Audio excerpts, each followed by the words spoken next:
the bottom one down below there is saying Satan.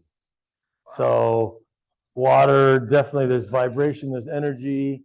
One of the things we've done this week that Lainey put up today are good vibration words, harmony being one, friendship being one, gratitude being one.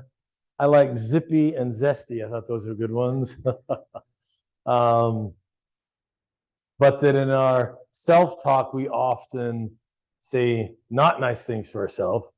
In fact, I remember it was a coach, and it's a famous coach, but I can't remember who it was right now. I think it was a coach of female Division I basketball players, and he said to them one day, "If I said to you the things that you say to yourself, you'd want to get rid of me as a coach, because you'd say, how could you possibly be that mean?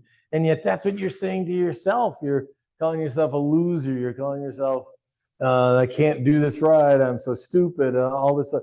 And that just is a bad vibration. So I got a little off on the stress thing, but here we go. So I thought what we would do tonight is have a little bit of a discussion. And we talk, can you get me a marker, Victoria? Some things that do stress us out. I'll ask you guys first, and then we did actually, it's anonymous.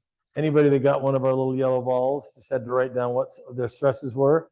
And some of the kids' answers were some of the cutest of them all. Some of these you'll get which one. Hi there.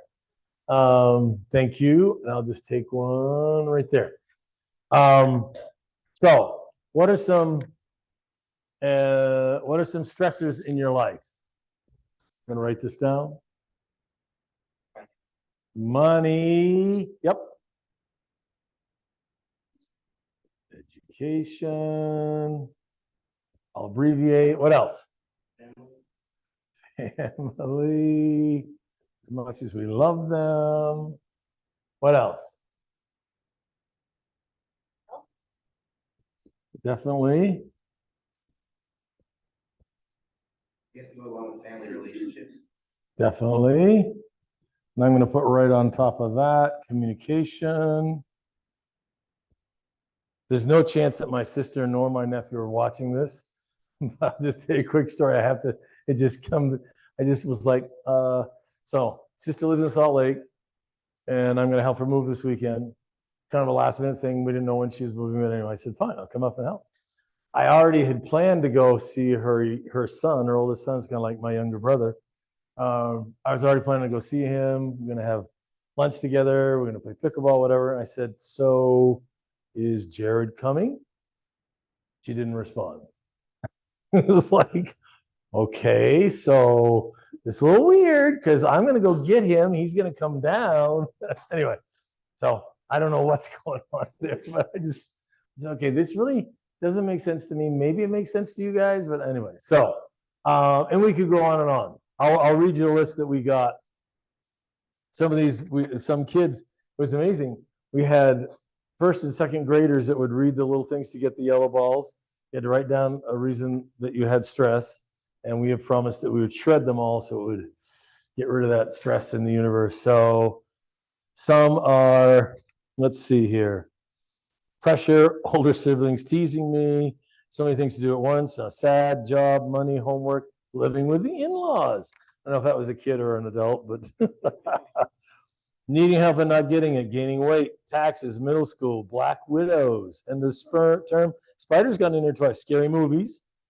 I know right now my sacred channel is ESPN. I call it sacred because I watch it a lot. They're putting horror movie commercials on it, and I freak out with horror movies. So I have to change the channel quickly as I know it's going to be something bad immediately. See the whole setting and the music, say, okay. Patience with mother-in-law. I don't know if that was the same person that wrote it down twice. Being late for school, new baby on the way, soccer games, chores, making payments on time, passing school, deciding what to eat for breakfast. Not having help with the kids, not being able to get pregnant. Pregnancy is hard. Spiritual development, mental health, new job. The P and pterodactyl, that's hilarious. It's a stressor. I have to say, I have a granddaughter is now 13, but she was about 7 years old, and we were writing something. I don't know if it was a homework assignment or something. And so I wrote down, because she said the word, and I wrote down the word salmon, and she said, "Who put the L in there?" What's up with the L? I thought that was cute. Depression, anxiety, life, the cold, when my mom gets mad, drama at school, finding a job, and weight. So anyway, all kinds of them. The one kid that said that his older sibling was mean to him actually drew a picture of the brother grabbing him or whatever. Anyway, so we'll get rid of salmon. We don't need salmon. It could be. It could be. It's one of my favorite choices when I go out to eat. I'm a salmon guy, definitely. So, all right, what are some things that relax you? What are some things that are anti-stressors?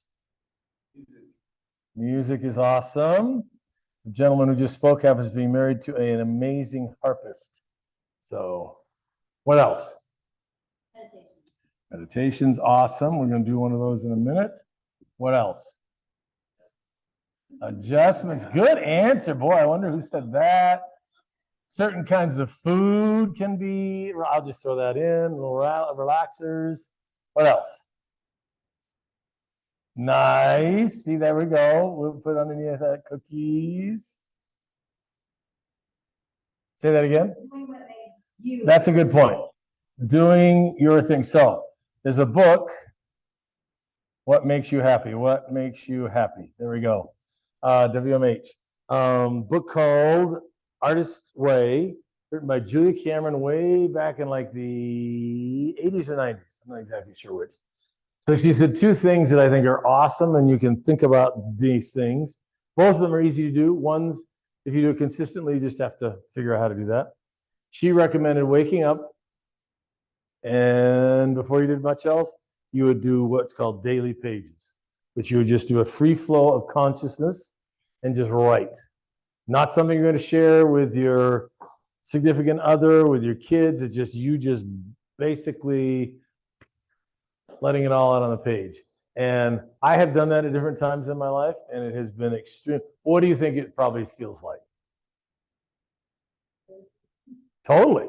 You just, all the stuff that's, bouncing around in your head, you just put it down and poof, there it goes.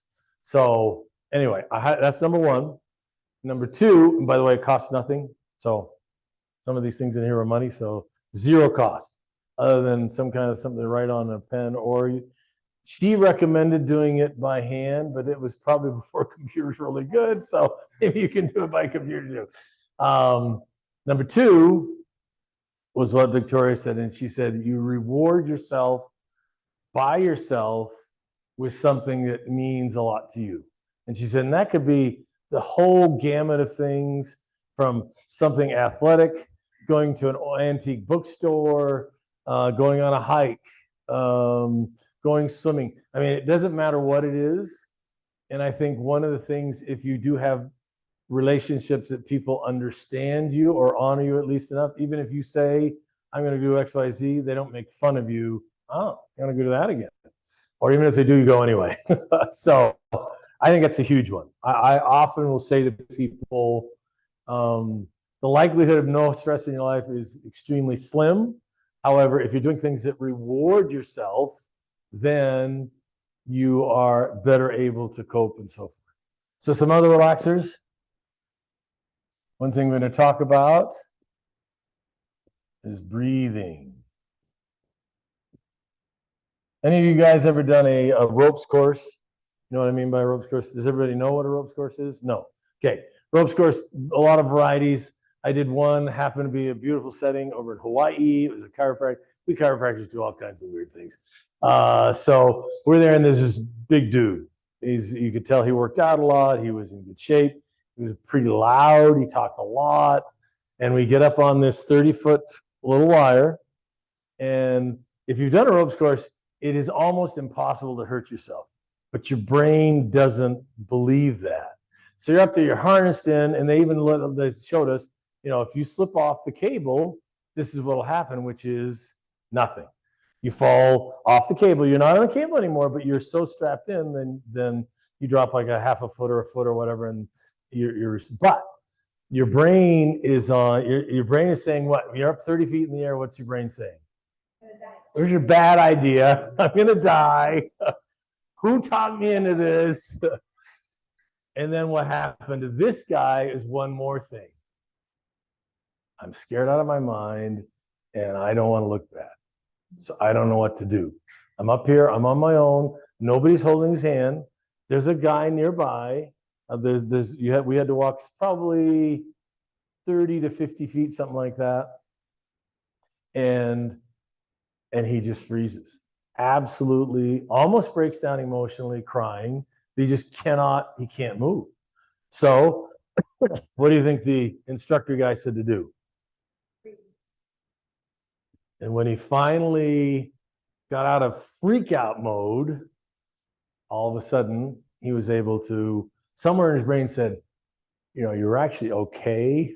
You're not going to die. And this guy's right here. And he got control of his breathing. And all of a sudden he was able to then move forward. But it changed him. He was not the same the rest of the weekend. I hope it changed him permanently. Because all the macho bravado stuff was really just a face. And anyway, so breathing. Any other thoughts? We're going to give you a couple things. Actually, can you pat the little statement by Viktor Frankl? Anybody ever read Viktor Frankl's book on, how come I can't think of the name of it? It's logotherapy. It is called Man's Search for Meaning. Amazing book. We have different colors. I like it. Nice. All right, who would be willing to read this? Go ahead. Between stimulus and response, there's space, and that space is our power to choose our response, and our responses lies our growth and our freedom. So what does that mean to you guys? Well, this was written when he was in prison. That's correct. So Viktor Frankl's story is World War II prisoner, Jewish psychologist that got put in the prisoner of war camps. And he saw lots of people die. And he said you could tell after a little while if they were probably going to make it or not, based on that statement of how they were responding. And I really don't know how I'd respond. If you take away all hope and you have no freedoms and people are yelling at you, they're not feeding you enough, they're treating you like an animal or worse than an animal. But he was able to say, they can't take this away from me. I still got this up here. So amazing book. Anyway, I like that concept. So what we're going to do is, can we do the meditation? So we're going to do a 5-minute meditation. I probably in 2022, I accepted one of those New Year's resolutions that I actually kept, one of those. I won't say all the other ones, but this is one I actually kept. And I find for me, guided meditation works better than me just being alone for 5 or 10 minutes and going or whatever. And I don't mean to, that was terrible. I don't mean to demean anybody that works for, that's fantastic. And I cannot sit in the lotus position, so that also is not part of my meditation. But I have been pretty dang consistent about 80, 90% of the time. And this is actually the app that I use. It's called 10% Happier. In fact, literally 2 mornings ago, I woke up and I said, oh, you know what? I think we ought to do a meditation in the stress class Tuesday night. And I said, I wonder if I could just find one. And guess what? The 5-minute meditation that morning was on stress. So here it is.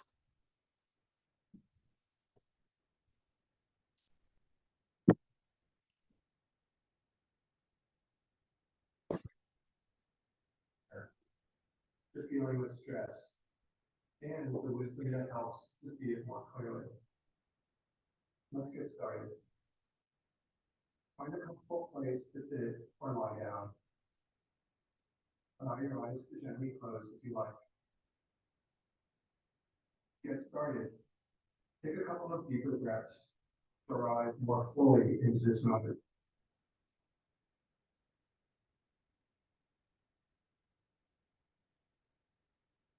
Notice how the body feels. Notice to sense the general experience of the whole body, from the head, the face, and shoulders, down the torso, belly, the buttocks, down to the feet. Touching the whole body.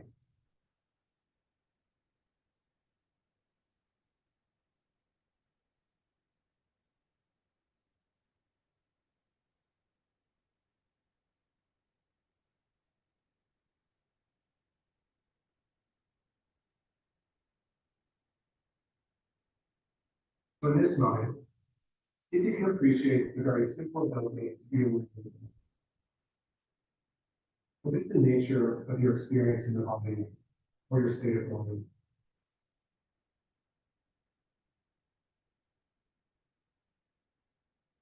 Is there tension or tightness in your body somewhere? If feelings of stress are present, see if you can just acknowledge them and notice how they feel, not pushing them away or trying to change them. Just being with them as they are.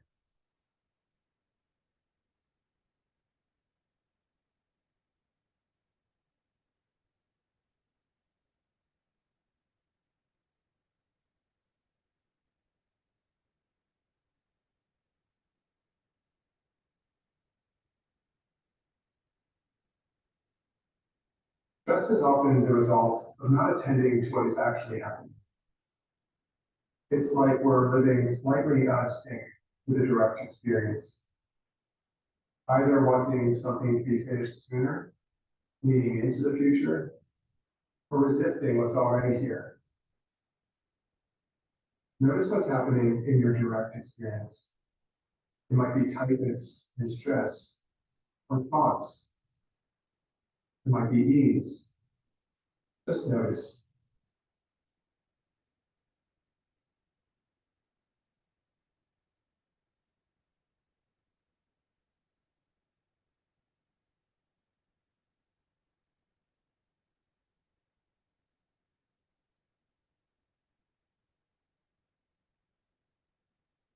You might ask yourself some questions.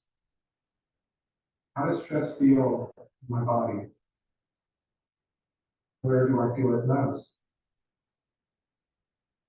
Where is it felt least?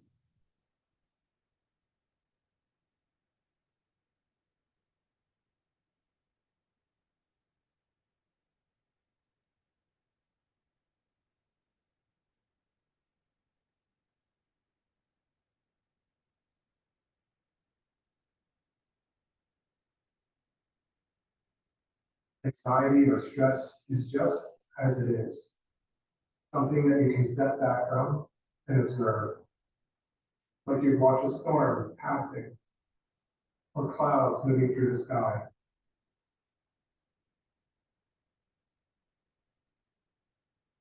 As we become less identified with stress as my stress, we can see it as just another changing experience that we can be aware of. Like any sensation, thought, or emotion that comes and goes.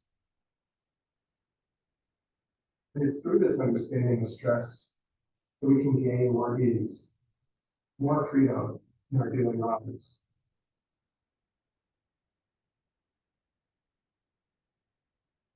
You can open your eyes if they've been closed and reconnect in a more natural way with the space around you.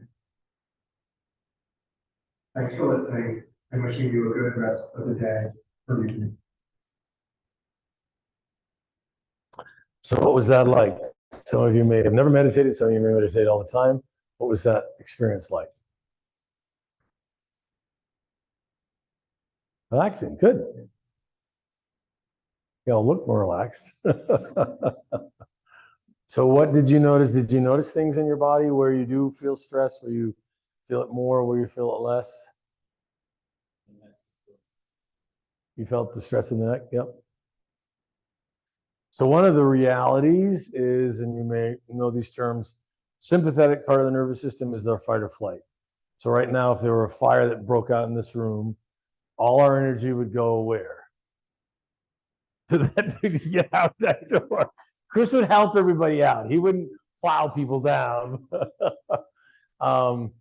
Breathing faster, heart rate faster, energy of the legs, nothing going on in our gut. We don't need any help in our gut right now. We need to get out of here. Fight or flight. It's awesome. If you breathe in your chest, people that are singers know this. If you breathe in your chest, what message are you giving to your body? Oxygen, but if you're breathing here, it's shallow, and therefore the body is thinking, uh-oh, I'm in stress. I'm in fight or flight mode. Whereas if you instead do this with me, take a breath, put your hand on your tummy. You smiled. Have you done this before? So take a breath and make sure your stomach is what's moving. You can put a hand on your chest and on your stomach and see what's moving the most. You want it to be your stomach. And feel the difference of that. And now on purpose, breathe in your chest. Shallow little breath. Can you feel the difference? It immediately, the body says, whoa, whoa, whoa, what just happened? What's going on? I want to be back here. So I would highly recommend that. So we're going to give you a couple of handouts, and some of the things that we talked about that you can do good for yourself would be some of the classics. And I would say, look at this list and see which one kind of speaks to you right now. I just talked about sleep today. I had to take my wife to the airport, got her there at 4:45. I usually get up early, but not that early. So we had a little bit of a lull today. Around 4:30, I said, I'm going to go take a little nap. And off I went. Have a massage room upstairs that no one was using at the moment. So anyway, I'm a huge sleep believer. All right. Exercise, taking vitamins that are good for you. Why is sugar such a no-no on the health front? I'm not saying I'm immune to taking sugar. I don't want to pretend something that's not true. What do you think?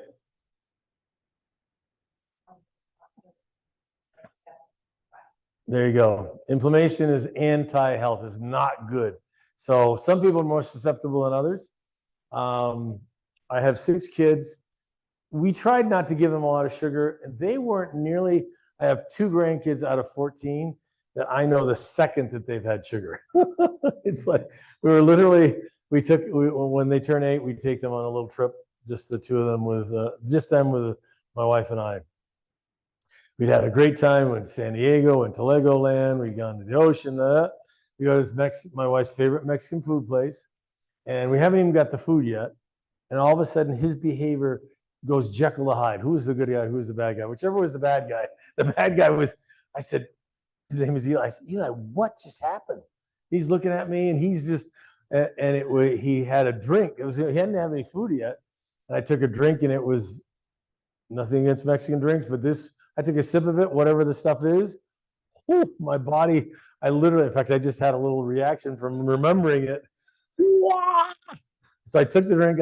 I said, no more of that, because his body was just boof, going nuts. So water intake, leave the soda behind. We can talk about diet soda, we don't have to. Anyway, all these things, and obviously mindful meditation and stillness. So doing some good things for yourself, obviously. Anybody have any other suggestions of things that are easy? Would you just pass these out? Make sure everybody gets, I'm going to keep one myself, one of those, and one of these. This very moment. Take one of those. You have to bring it back to your present moment. You're okay. Very good. Okay, so we're giving you 2 things. Let's look at the 30-day gratitude journal first. There's a statement that eludes me. I was going to look it up, but I forgot. Something to the effect that gratitude and unhappiness, gratitude and anger, gratitude and something can't coexist. So if you're filled with gratitude, then your body's in a positive state. So just recommending, you don't have to do this. If you don't already have a gratitude journal, obviously I highly recommend that. We, every morning here, say something we're grateful for before the morning session, before the afternoon session. And why do you think that might be helpful?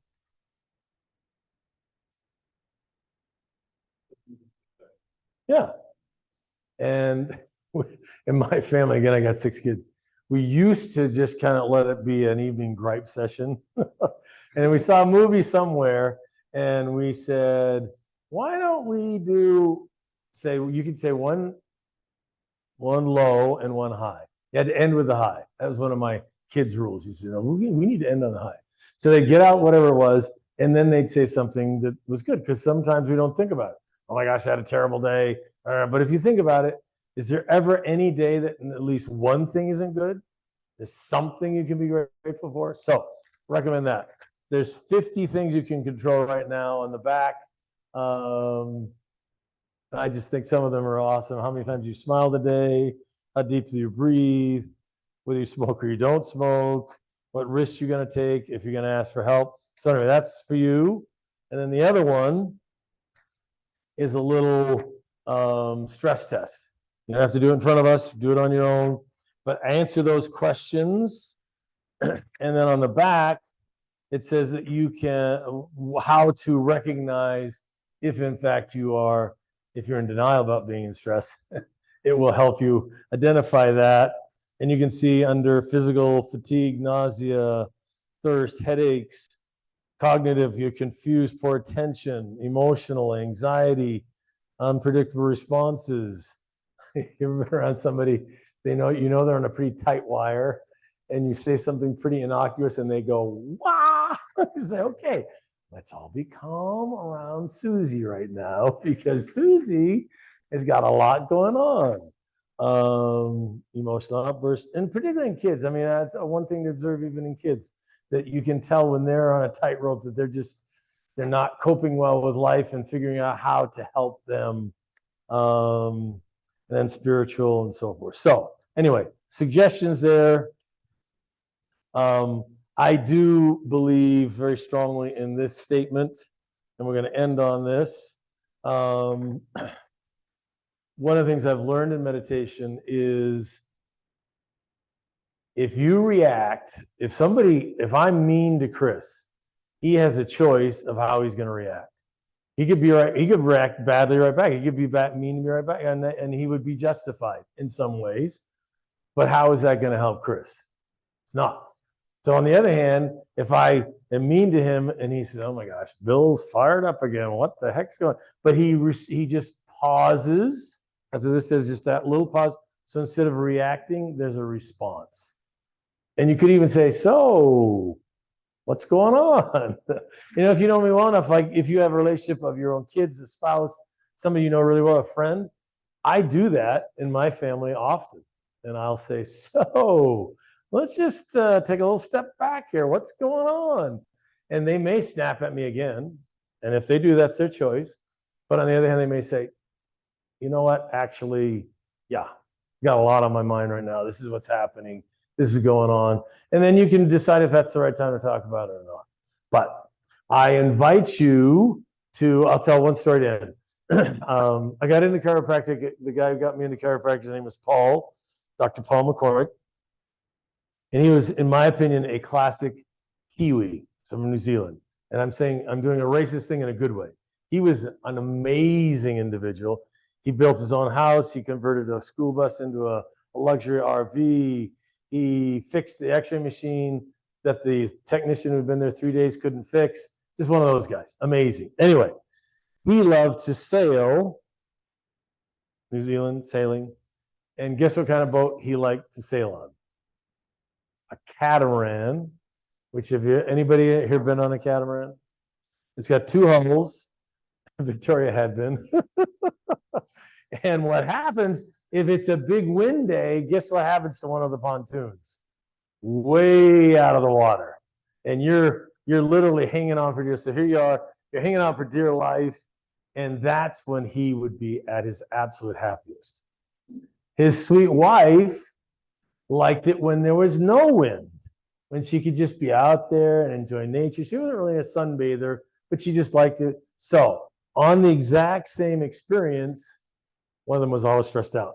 If the pontoon was out of the water, he was smiling ear to ear, and she was hanging on for dear life, saying, "Let me out of here." Anyway, so think about the situation you're in and see if you can respond with a less stressful response, and maybe that will help. Okay, thank you guys for coming. Da-da-da.